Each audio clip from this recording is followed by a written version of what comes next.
नमस्कार, सोतो के digital platform पर आपका स्वागत है। मैं हूं प्रशांत।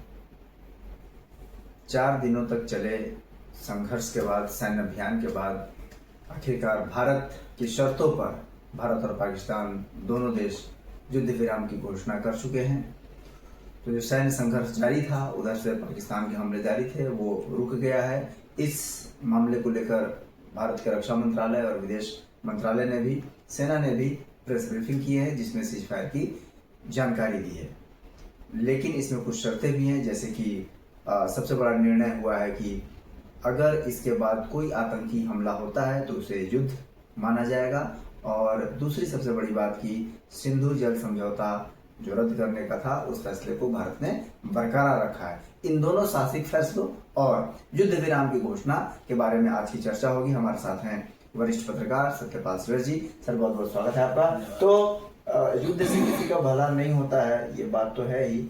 आखिर अमेरिकी राष्ट्रपति डोनाल्ड ट्रंप के ट्वीट के बाद 1 घंटे के बाद युद्ध विराम की आधिकारिक घोषणा भारत ने की है। क्या कहना चाहेंगे 3 दिन तक चले लंबे संघर्ष और उस पर भारत के रुख, भारत की सफलता और फिर अंततः युद्ध विराम की घोषणा? ठीक है, युद्ध विराम को तो की सराहना ही की जाएगी। कहीं भी युद्ध तो उचित नहीं है, लेकिन जिस ढंग की कायराना कार्रवाई पाकिस्तान की ओर से की जा रही थी, उसको लेकर भारत की जो रणनीति है, जो भारत के कूटनीतिक प्रयास की सराहना पूरे विश्व में हो रही है। चूंकि भारत ने जो भी कार्रवाई की वो बिल्कुल सबको विश्वास में लेकर किया। ऐसी कोई कार्रवाई भारत ने नहीं की जिससे कि कोई देश को क्षति पहुंचाए। यहाँ तक कि मैंने पाकिस्तान के भी किसी सिविलियन को क्षति पहुंचाई जी। तो देखा गया कि सिविलियन सड़क पर खड़ा होकर तमाशा देख रहा था, वीडियो बना रहे थे कार्रवाई कैसे हो रही है आतंक के ठिकानों पर। हम लोगों ने पहले भी कहा था कि कार्रवाई पाकिस्तान पर नहीं है, कार्रवाई आतंकवाद पर है। अब ये संयोग है कि आतंक जो है वो पाकिस्तान की जमीन पर है। वो तो उसकी जैसे कि वहां की जो सेना है वो अपने फिसड्डी है, तो वो आतंकी पाल रही है जी। वहां का जो भी सेना प्रमुख बनता है वो आतंकियों को पाल कर उससे भारत के विरुद्ध ना जो भी करना रहता है कराता है। तो ये तो ठीक था, लेकिन इस बार की जो कार्रवाई है, जो सरकार ने अपना माने आत्मबल दिखाया है कि सामूहिक प्रयास, तीनों सेना का जो सामूहिक प्रयास हुआ, उसका प्रतिफल खासकर जो सुरक्षा सलाहकार हैं प्रधानमंत्री के अजित डोभाल, उनकी जो रणनीति रही और जो फीडबैक रहा वहां के माने आईबी और रॉ का, वो कहां कहां ठिकाना है, उन ठिकानों पर जो सटीक कार्रवाई हुई, इसमें कई ऐसे आतंकी मारे गए जो उनके लिए एसेट थे। बिल्कुल, और लंबे समय से भारत के लिए वो सिरदर्द बने। कई घटनाओं के वो माने कहिए कि माने षड्यंत्र में शामिल रहे। मतलब ये तो कंधार तक का मामला है जी, पिछले 25 साल 26/11 का मामला हो, या बीच में पुलवामा, पहलगाम, माने सभी घटनाओं में उनकी बिल्कुल मिली भगत रही। उस पर जो कार्रवाई हुई और खासकर जो इधर ड्रोन का जो हमला हो रहा था, तो पाकिस्तान केवल ऐसे ही एक समझिए कि आपको केवल उसके पास कुछ नहीं रह गया, तब ड्रोन से अपना वो गिरा रहा था ड्रोन। तो ड्रोन को तो बिल्कुल ऐसे ही बिना कोई भारतीय सेना को मानी है कि 400 ड्रोन 500 ड्रोन एक साथ आए, एक भी नहीं 100% स्ट्राइक रेट भारतीय सेना का रहा जी। बिल्कुल, तो इसलिए ये ठीक है। लेकिन इस बीच पाकिस्तान को लगा कि हम अब इस ढंग से अब सामने से कैसे कहे कि हम अब लड़ाई नहीं करेंगे। हाँ। लेकिन इस युद्ध विराम में उसकी पहल ज्यादा थी, क्योंकि भारत ने अपनी शर्त सब जो रखी, जैसे सिंधु समझौता, हाँ। तो जैसे इसने रद्द किया था वो रद्द रहेगा, निरस्त रहेगा। दूसरा है एक भी आतंकी हमला हुआ तो उसको युद्ध माना जाएगा। हाँ। ये होना भी चाहिए। आखिर क्यों आप करेंगे? मैंने तो सबूत दिखाने वाला काम नहीं करेंगे। नहीं, देखिए आपके यहाँ से आए थे, आप कुछ कीजिए। नहीं, हाँ, जो भी है। और दूसरा देखिए, अभी आप देख रहे हैं कि अभी जो है विदेश मंत्रालय का जो प्रेस कॉन्फ्रेंस हुआ, दूसरा फिर रक्षा मंत्रालय और फिर ज्वाइंट प्रेस कॉन्फ्रेंस हुआ तीनों सेनाओं का, उसमें स्पष्ट कह दिया गया कि हम तैयार हैं। ये नहीं कि युद्ध विराम है तो हम स्थिर बैठ गए। युद्ध विराम का मतलब है कि हम कुछ पहल नहीं करेंगे। अगर कुछ हुआ तो फिर अब कोई माने ये ये नहीं बात तो रहेगा कि कहा भी हम गया है। पाकिस्तान पर हमला नहीं करेंगे, कि मंदिर पर नहीं करेंगे, कि मस्जिद पर नहीं करेंगे, जो रहेगा हम अंधमुंध मारेंगे। सेना का काम है आदेश का पालन करना। बिल्कुल, सेना को कह दिया गया कि मारो, तो वो फिर अपनी कार्रवाई में लग जाएगी, वो फिर आगे पीछे नहीं सोचेगी। और देखिए लगातार बैठकें चल रही है प्रधानमंत्री आवास पर। दिन में भी बैठक हुई थी जिसमें तीनों सेना प्रमुख, सीडीएस और उसके बाद रक्षा मंत्री, उसके बाद रक्षा सचिव, सारे लोग, और फिर जो है अभी शाम में भी अभी बैठक चल रही है। मैंने बैठक अभी चल रही है, सारे लोग वहां पहुंच गए हैं, अभी भी बैठक चल रही है कि फिर आगे हम लोग को क्या करना है। तो ये पूरी तरह से यहाँ कोई प्रॉक्सी वार नहीं चलता है। यहाँ जो भी होता है वो राजनीतिक रूप से और देश का माने जो नेतृत्व है वो तय करता है कि आखिर हमको करना क्या है। पाकिस्तान की तरह नहीं कि असीम मुनीर, जनरल असीम मुनीर ने अपना कुछ इधर उधर कर दिया। जनरल असीम मुनीर ने अपनी गलती छुपाने के लिए इतनी बड़ी घटना कराई है और इतना नाटक किया है, क्योंकि वहां की सरकार कुछ कर ही नहीं पाती है। वहां की सरकार जब तक वहां से कुछ वो बोलेगा नहीं असीम मुनीर, तब तक ये कुछ बोलेगा नहीं, ये कुछ करेगा नहीं। और ये युद्ध विराम भी करने की बात असीम मुनीर की सहमति से हुई, क्योंकि असीम मुनीर भी अब सकते में पड़ गया, इसके कई आतंकी मारे गए और इसको लगा कि अब जो है मेरा मुख्य आतंकी जो है वो सब भी मारा जाएगा। क्योंकि आज भी कार्रवाई हुई है ड्रोन हमले के विरोध में। जब आप जो है सिविलियन एरिया को टारगेट करने लगे इंडिया के, तो फिर उन लोगों ने फिर 5 मिलिट्री बेस को भी भारत के, तो और फिर एयरबेस को तो इसको लेके कुछ विद्यालय को इस ढंग के जो एयरबेस माने वायुसेना के विद्यालय हैं या थल सेना स्वास्थ्य केंद्र हैं, इन लोगों को टारगेट जब किया गया तो आज फिर 5 ठिकानों पर कार्रवाई की। तो इसको लेके पाकिस्तान को लगा कि अब हम ये लड़ नहीं पाएंगे। दूसरा, पहले वो डर दिखा रहे थे कि हम परमाणु शक्ति हैं। तो परमाणु शक्ति आप हैं, तो आपसे बड़ा परमाणु शक्ति भारत है। बिल्कुल, ये तो पूरा विश्व जानता है। और आप अभी तक टेकन फॉर ग्रांटेड ले रहे थे कि भारत अपनी शालीनता को जोगाता रहेगा और हमला नहीं करेगा। यही मन में था। हर बार क्या होता था, बनने के चक्कर में ये इस ढंग का काम हो रहा था। तो आखिर सब सरकार की एक रणनीति नहीं होती है, ये अब सरकार की पॉलिसी बदलते रहती है। ये सरकार अब टिट फॉर टैट सरकार है कि जैसे को तैसा मारेगी ही।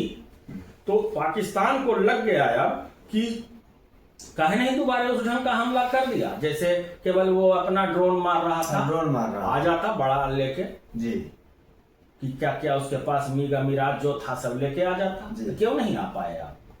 परमाणु का डर दिखा रहे थे। तो सरकार ये, अब देखिए खबर में अभी आ रही है, चल रही थी कि पहला परमाणु देश पर भारत ने, ये विश्व की पहली घटना है कि किसी परमाणु संपन्न राष्ट्र पर घुस के अंदर सैन्य कार्रवाई हुई है। तो इसको समझ, और लेकिन ये है और अंतरराष्ट्रीय स्तर पर सहमति बना के, ये नहीं कि किसी देश ने इस चीज पर नहीं लगा दिया। किसी देश 3 दिनों तक जब भारत सैन्य कार्रवाई कर रहा था पाकिस्तान हम लोग का जवाब दे रहा था। विदेश मंत्री, किसी दुनिया के किसी देश ने भारत की आलोचना नहीं की, बल्कि पाकिस्तान को ही बुरा भला कहा कि आतंकवाद पर हमला है ना। क्योंकि भारत के विदेश मंत्री लगातार जो है वो अमेरिका, ब्रिटेन और भी जो भी देश है, फ्रांस, सेना अपना काम कर रही है, वार्ता हो रही है और यहाँ बैठकें चल रही है। प्रधानमंत्री आवास में लगातार बैठकें चल रही है कि आखिर हमको फर्दर करना क्या है, इसके बाद क्या करना है।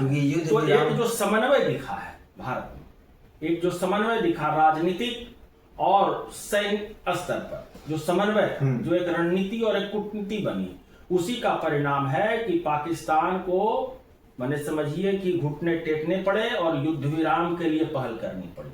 2 दिन पहले ही उनके पहले के विदेश मंत्री एक हैं हिना रब्बानी, उन्होंने कहा था कि बातचीत के लिए तैयार हैं। फिर मरियम जो आंखें दिखा रही थी, उन्होंने भी कहा कि हम शांति वार्ता चाहते हैं। मतलब घुटने पे आने लगा। तो सहमति मुनीर की नहीं मिल रही थी तो मुनीर को भी लगा कि अब हमारे पास जो भी है गोला बारूद सब अब ठंडा होने लगा, मैंने खत्म होने लगा, तो ठीक है अब हम जो है इसको कर ले, नहीं तो ये फिर और बड़ी कार्रवाई करेगा भारत। अब भारत इस मूड में है, नहीं है कि अगर कुछ पाकिस्तान करता है तो इसको घुस के मारेंगे। और देखिए अब जो कार्रवाई अगर होती है तो पाकिस्तान को आतंकी देश घोषित कर देना चाहिए अंतरराष्ट्रीय स्तर। बिल्कुल, क्योंकि अब वहां सिर्फ आतंकवादी रहता है, पूरी दुनिया जान चुकी है। अभी क्यों प्रश्रय दे रहे हैं आप? वहां क्यों सेल्टर बन रहा है? बिना लोकल सपोर्ट, बिना सिस्टम के सपोर्ट, बिना प्रशासन के सपोर्ट के आतंकी आज देखिए पूरी सरकार लगी हुई है इंडिया से नक्सलवाद को खत्म करने जी, और गृह मंत्री ने तिथि तय कर दी है कि इस दिन के बाद नक्सली नहीं रहेगा देश में।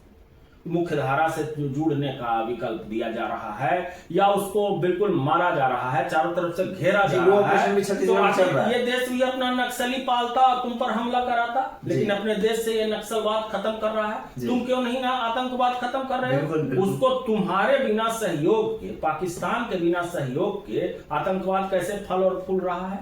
आतंकवादी मरता है तो उसकी मैयत में सेना जाती है और पाकिस्तान के झंडे में, देश के झंडे में उसको लपेटा जाता है। और सबसे आगे जो सबसे खतरनाक आतंकी है, सेना के भी आगे मैयत में वो खड़ा है। हाँ, जो अमेरिका का भी वांटेड है। बिल्कुल।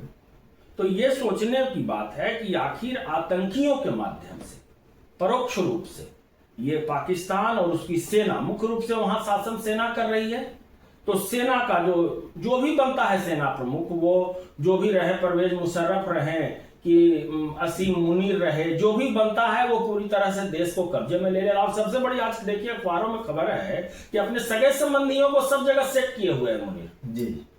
कहीं अपने भगना को, कहीं अपनी भगनी को, कहीं निकट संबंधी को। घोर भ्रष्टाचार है। मैंने सब जगह मुख्य जगहों पर अपने संबंधियों को वो और आपने वो सही कहा कि आतंकी को छद्म रूप से भेजकर परेशान करता है पाकिस्तान। कल भारत के विदेश सचिव विक्रम मिस्री ने भी कहा कि 1948 से ही उसने कुछ कबीलाई भेज दिए, बाद में जब हमला हो गया तो कहा कि नहीं हम नहीं जानते हैं, और अंत में जब दबाव पड़ा तो अमेरिका में जाकर स्वीकार किया कि हाँ ये कबीलाई हमने भारत में भेजे थे। तो करगिल युद्ध में भी तो यही हुआ ना, वो तो अपने सैनिकों को लेने से मना कर देता था जी। उसको उसी रीति रिवाज से भारतीय सैनिकों ने उसका जो है वो अंतिम संस्कार किया, या जो भी उनका होता है, जो जिस धर्म का है उस हिसाब से वो तो लेने से मना कर देता है। तो ये तो परोक्ष लड़ाई लड़ता है, सामने से लड़ने की हिम्मत नहीं है।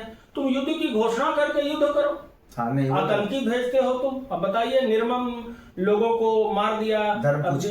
देखिए ऑपरेशन का नाम इसीलिए बड़ा सटीक सिंदूर रखा गया, कितनी माने मांगों की सिंदूर जी। ये एक स्ट्रेटेजिक फैसला भारत का। और इसमें देखिए कि एक सुंदर बात ये भी है कि जब 24 घंटे में एक बार या 2 बार सेना की ब्रीफिंग होती थी, उसमें 2 महिला सैन्य अधिकारी, एक वायुसेना से एक थल सेना से, कर्नल सोफिया कुरैशी और व्योमिका सिंह विंग कमांडर, वो आकर करती थी। तो महिला सशक्तिकरण का भी एक फ्रेम भारत ने दिखाया है। बिल्कुल, सर्वधर्म समभाव भी जी, सर्वधर्म समभाव भी है, महिला सशक्तिकरण भी है, और वो काम हम लोग हिंदू मुस्लिम नहीं करते हैं। देखिए कि वो सोफिया कुरैशी भी कर रही है और व्योमिका सिंह भी कर रही है जी। तो इसको समझना चाहिए कि तुम्हारी ब्रीफिंग में कहा कोई हिंदू है तुम्हारे देश से? नहीं। तुम में है साहस तो लाओ आगे जी। तो ये समझना चाहिए कि भारत एक अनुशासित राष्ट्र है जी। और यहाँ कुछ ऐसा, देखिए भारत के विरुद्ध जो इतना किया गया, किसी ने विरुद्ध क्यों नहीं कहा? भारत ने कि अपने लीक से नहीं इधर उधर था कि हम आतंक पर प्रहार करेंगे, और दूसरा अपनी तरफ से हमला नहीं करेंगे, हम बस अगर बदले में आएगा तो जवाबी कार्रवाई करेंगे। तो इसको गलत ढंग से सामने वाला न ले। अब इसको ये स्पष्ट मैसेज है सरकार का कि ये मोदी सरकार जो है, ये स्पष्ट मैसेज पाकिस्तान को या पूरे विश्व को दे दिया कि आप टेकन फॉर ग्रांटेड हमको नहीं ले। आप तो हमारी शालीनता को आप हमारी कायरता न समझ। हाँ, हम शालीन, हम आपके इस्लामाबाद, आपके लाहौर, आपके कराची पहुंच चुके हैं जी। और जो करना चाहते थे करके आ चुके, पहुंच चुके थे जी। आप इसको समझ नहीं पा रहे जी। आप समझ नहीं पा रहे थे कि एक बार हम मार के आ जाने वाले नहीं हैं जी। हम बिल्कुल लगातार मारने वाले हैं जी। ये समझना चाहिए और ऐसी नौबत ना आए। पाकिस्तान को समझना चाहिए, हालांकि वो समझेगा नहीं। वो गलती करेगा ही, और गलती करेगा और अगली गलती में नेस्तनाबूद हो जाएगा पाकिस्तान। पूरे विश्व में अकेले पड़ गया है। कुछ प्रत्यक्ष एकांक देश उसके साथ हैं जो उसको रोन दे रहे हैं जी।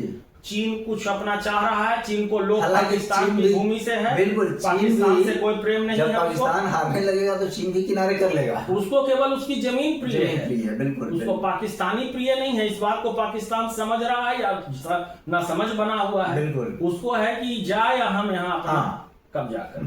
तो ये समझना चाहिए पाकिस्तान को, हालांकि वो समझेगा नहीं, अंततः लग रहा है ऐसा कि वो बार बार ऐसी गलतियां करता रहता है। अरे थोड़ा सा एक चीज और हम आपसे जानना चाहेंगे कि चलिए सेना लड़ाई लड़ती है, सैन्य नेतृत्व और सैन्य साहस को तो बारंबार प्रणाम किया जाना चाहिए, लेकिन ये जो तालमेल है भारत की सैन्य शक्ति, राजनीतिक नेतृत्व और कूटनीतिक नेतृत्व, ये जो इन सबका तालमेल है उस पर कुछ कहना चाहेंगे? नहीं, बिल्कुल, ये तो समन्वय की बात है और सरकार इसको लेके, देखिए इसीलिए सिस्टम बनाया गया। पहले था कि सेना प्रमुखों को मुख्य रूप से राष्ट्रपति उसके प्रमुख हैं, लेकिन वो उसको हैंडल कैसे किया जाए, तो चीफ डिफेंस स्टाफ बनाया गया कि तीनों का एक प्रमुख होगा, ठीक है, और उसको फिर जो है राष्ट्रीय सुरक्षा सलाहकार के अंतर्गत जोड़ा गया, और वो प्राइम मिनिस्टर और रक्षा मंत्री, ठीक। और दूसरा क्या है कि अगर सशक्त प्रधानमंत्री हो देश का, तो वो उसके प्रति जवाबदेह होता है, उसको यह मैसेज चला जाता है कि हमारे देश का प्रधानमंत्री सशक्त है और इन चीजों को देख और समझ रहा है। और आप बार बार देखे होंगे कि प्रधानमंत्री का अपने रक्षा के प्रति, माने देश के, माने सेनाओं के प्रति, जैसे दीपावली सेनाओं के साथ अनिवार्य रूप से प्राइम मिनिस्टर, उसके बाद कभी फाइटर प्लेन उड़ाना या जब तक कहीं चला जाना सेना के वर्दी में, तो ये दर्शाता है कि वो कहीं ना कहीं जो है कम्युनिकेशन बना हुआ है। तो कम्युनिकेशन बने हुए रहने से ये चीजें सरल हो जाती हैं और पूरी कमान जो है प्रधानमंत्री ने अपने हाथ में रखी कि कैसे इसको करना है। सारी बैठकें पीएम आवास में हो रही है जी, बिल्कुल। तो इससे मैसेज स्पष्ट है कि राजनीति और सेना जी दोनों बिल्कुल एक तरह से काम कर रही है, माने सरकार और सेना स्वस्थ लोकतंत्र का संकेत, बिल्कुल लोकतंत्र का ही संकेत है ना, ये नहीं ना प्रॉक्सी वार नहीं ना हो रहा है। जो भी हो रहा है वो अंतरराष्ट्रीय स्तर पर वार्ता के बाद हो रहा है, सारी चीजें हो रही है कि हमारी क्या पॉलिसी है, देश क्या चाहता है, तो उसी अनुरूप एक्ट हो रहा है जी। और ये पूरा समन्वय है, पूरे नियंत्रण में है चीजें। और देखिए अभी भी बैठक चल रही है, हम लोग चर्चा कर रहे हैं, अब बैठक चल रही है प्रधानमंत्री आवास में, और वो जो बैठक में निर्णय होगा वही जारी होगा। और एक जगह से हर बात का देखिए, उस बहुत तरह से सोशल मीडिया पर शर्मा, वर्मा, गुप्ता के नाम से फर्जी अकाउंट बना के गलत खबरें फैलाई गई जी, बिल्कुल। इसीलिए सरकार बार बार कह रही है कि जो हमारा प्रेस कॉन्फ्रेंस है शाम में 6 बजे, उसी को सही मानिए आप, उसी को सही मानिए, या दूरदर्शन की जो खबर है हाँ, उसको सही मानिए। कोई भी निजी चैनल अगर गलत न्यूज चला रहा है या सोशल मीडिया पर कोई गलत चीजें फ्लैग लगा के भी चलाई जा रही हैं, तो पाकिस्तान इस साजिश में भी लगा हुआ था ताकि उसको हम आधार बना ले कि देखिए फ्लैग लगा के न्यूज चलाया जा रहा है, ये वर्मा जी किए हैं, ये गुप्ता जी किए हैं, ये शर्मा जी किए हैं, तो इसको बिल्कुल ना माना जाए। सोशल मीडिया की जानकारी को सच ना माना जाए जो सरकार कह रही है, क्योंकि देखिए सूचना क्रांति के दौर में इस प्रकार की सावधानियां, भ्रम से बहुत कुछ हुआ है। जी, बिल्कुल। भ्रम हो गया कि देश में नमक खत्म हो गया, और लोग दुकान नमक के लिए बोरी मतलब हम लोगों ने देखा पहले ही, ये भ्रम के पहले ही सरकार ने स्पष्ट कर दिया कि अपने यहाँ किसी चीज की कोई कमी नहीं है, पर्याप्त मात्रा में पूरी चीजें अपने पास है, घबराने की जरूरत नहीं। इंडियन ऑयल ने विज्ञापन दिया कि हमारे पास पेट्रोल के पर्याप्त भंडार है, घबराइए नहीं, इसीलिए जितनी आवश्यकता उतना ही खरीदिए, भ्रम न उत्पन्न, बिल्कुल बीच में कोई भ्रम न, जरूरी बातें जिनको लेके बार बार हुई है ऐसी बातें, उसको लेके भ्रम ना, बार बार सरकार कह रही है फेक न्यूज पर भरोसा ना करें। हाँ। जो आधिकारिक खबरें, जैसे अब गलत खबर चला दी गई कि यहाँ के रफाल को गिरा दिया गया, या कुछ भी ऐसी सेना, वायुसेना की एक फाइटर मारी गई वहां, तो ये सब गलत भ्रम फैला के देश में माने उन्माद फैलाने की स्थिति उत्पन्न की जा रही है, चाहे पैनिक बाइंग करा के देश को डिस्टर्ब कर दे, मतलब ये भी हो सकता है। और दूसरा ये भी कह दिया गया इंटरनेशनल स्तर पर गलत मैसेज फैलाने के लिए मस्जिद पर हमला हो गया। हाँ। तो लेकिन आज अभी सेना ने अपने स्पष्ट के एक भी मस्जिद पर हमला नहीं किया है। भारत की सेना एक भी गलत वीडियो जारी नहीं कर सकती है, इसकी अपनी एक विश्वसनीयता है। अपनी विश्वसनीयता को ये पाकिस्तान की तरह नहीं ना बनाई, भारत पूरे विश्व के प्रति उत्तरदायी है कि हम सही काम करते हैं। बिल्कुल। और आपने देखा कि हवाई में भी जिस तरह से पाकिस्तान ने जानबूझकर कमर्शियल फ्लाइट्स बिल्कुल फेरे बढ़ाकर और डिस्टर्ब करने की कोशिश की, हमला नहीं किया, और उस पर हमला नहीं किया, और फिर उसको साक्ष्य के तौर पे विश्व के सामने रखा कि देखिए ये गड़बड़ी कर रहा है। उस समय तक ऑफेंसिव नहीं हुआ, नहीं, डिफेंसिव रहा, केवल डिफ्यूज करता रहा, बिल्कुल। लेकिन जब वो विमान बंद हुआ, हाँ, तो उसको जवाब दिया कि अंतिम कहां समय से तक तुम चला रहे हो। ख्याल रखा भारतीय सेना ने कि किसी निर्दोष आम नागरिक की जान ना जाए। तो ये इसमें हम लोगों ने देखा कि किस प्रकार से युद्ध विराम की जो यात्रा है भारतीय सेना की और जवाबी कार्रवाई की, वो इस नतीजे तक पहुंची है। और आगे भारत ने अपनी शर्तों के साथ युद्ध विराम किया है। इसमें कोई निसंदेह कहना ना होगा कि पाकिस्तान को घुटने टिकाकर अपनी शर्तें मनवाकर भारत ने युद्ध विराम को स्वीकार किया है। देश दुनिया की बाकी खबरों और उस पर जुड़े विश्लेषण के लिए बने रहिए हमारे साथ। नमस्कार।